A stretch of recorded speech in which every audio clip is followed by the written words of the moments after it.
Good morning students. आज हम पढ़ेंगे लॉज ऑफ थर्मोडायनामिक्स, उष्मागतिकी के नियम। तो सबसे पहले हम पढ़ते हैं zeroth law of thermodynamics. If two systems are separately in thermal equilibrium with the third system, then they are also in thermal equilibrium with each other.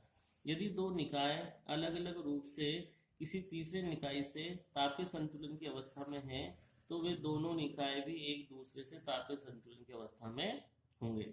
तो हम देखते हैं कि तापीय संतुलन या थर्मल इक्विलिब्रियम किसको कहते हैं। तो हम एक एग्जांपल लेते हैं। हम दो सिस्टम लेते हैं, एक का टेम्परेचर है 100 डिग्री सेंटीग्रेड, दूसरा है 0 डिग्री पर। तो हीट फ्लो होगी high temperature to low temperature. तो कुछ समय पश्चात हम देखेंगे कि दोनों निकायों का तापमान बराबर हो जाता है 50-50 डिग्री। तो in that case there is no heat transfer. अब इसमें कोई भी ऊष्मा का संचरण नहीं होगा। तो ये जो हमारा सिस्टम है वो तापीय संतुलन की अवस्था में आ गया। तो हमने तीन सिस्टम लिए, ए, बी और सी। ए यदि सी से थर्मल इक्विलिब्रियम में है और बी भी सी से थर्मल इक्विलिब्रियम में है, तो ए और बी भी एक दूसरे से तापीय संतुलन की अवस्था में होंगे। इस नियम को ही बोलते हैं जीरोथ लॉ ऑफ थर्मोडायनामिक्स। तो temperature of A equal to temperature of C, temperature of B is also temperature of C. It means temperature of A equal to temperature of B. So there exists a useful thermodynamic quantity, उसको हम बोलेंगे temperature. तो zeroth law of thermodynamics हमको concept of temperature प्रदान करता है। Now the first law of thermodynamics, this law is based on the statement of conservation of energy. ऊर्जा संरक्षण के नियम पर यह आधारित है। तो इसके अंदर जो यूजफुल थर्मोडायनामिक क्वांटिटी होगी वो आंतरिक ऊर्जा, इंटरनल एनर्जी, इसको हम लिखते हैं यू से। इसको समझने के लिए देखते हैं, this is internal energy you is a function of temperature, is a function of temperature, तापमान का फलन है। जैसे जैसे तापमान बढ़ेगा, अब किसी भी वस्तु को यदि ऊष्मा प्रदान करेंगे तो उस बॉडी का टेम्परेचर बढ़ेगा, उसकी आंतरिक ऊर्जा बढ़ेगी। आंतरिक ऊर्जा का मतलब है कि उसके अंदर जो मॉलिक्यूल्स है उसकी काइनेटिक एनर्जी इंक्रीज होगी। Kinetic energy vibrational, kinetic energy rotational and potential energy corresponding to the molecular forces. तो इन सबको मिलाकर जो हमारे पास ऊर्जा बनेगी उसको हम बोलते हैं आंतरिक ऊर्जा। तो फर्स्ट लॉ का स्टेटमेंट है delta U change in internal energy is equal to Q minus W. ये जो इक्वेशन है, ये इक्वेशन ही फर्स्ट लॉ ऑफ थर्मोडायनामिक्स का स्टेटमेंट है। यहाँ पर जो क्यू है, Q is heat absorbed by the system when system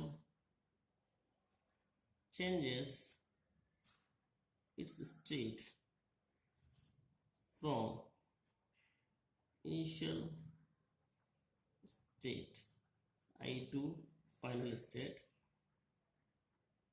F। क्यों यहाँ पर किसी भी सिस्टम में ऊष्मा, उसने कितनी ऊष्मा को अवशोषित किया है जब उसकी स्टेट इनिशियल स्टेट आई से फाइनल स्टेट एफ में बदल रही है। या हम कह सकते हैं कि energy added to the system, energy added to system, किसी निकाय में कितनी अपन ने ऊर्जा एड करी है by the transfer of heat. ये तो हमारा क्यू हो गया।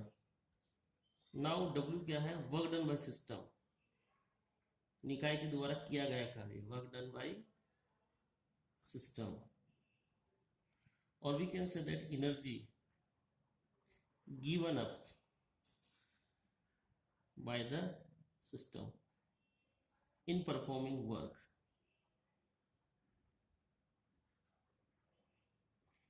तो क्यों, तो उसने ऊर्जा ग्रहण करी, उसको ऊर्जा का कुछ पार्ट उसने वर्क में लगा दिया, तो इन दोनों का जो डिफरेंस है वो इंटरनल एनर्जी के बराबर होगा। This is the statement of first law.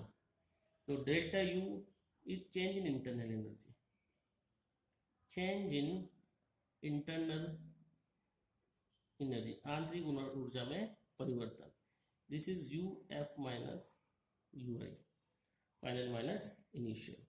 Depends on, ये किस पर डिपेंड करेगी, depends on initial and final states only, initial and final states only.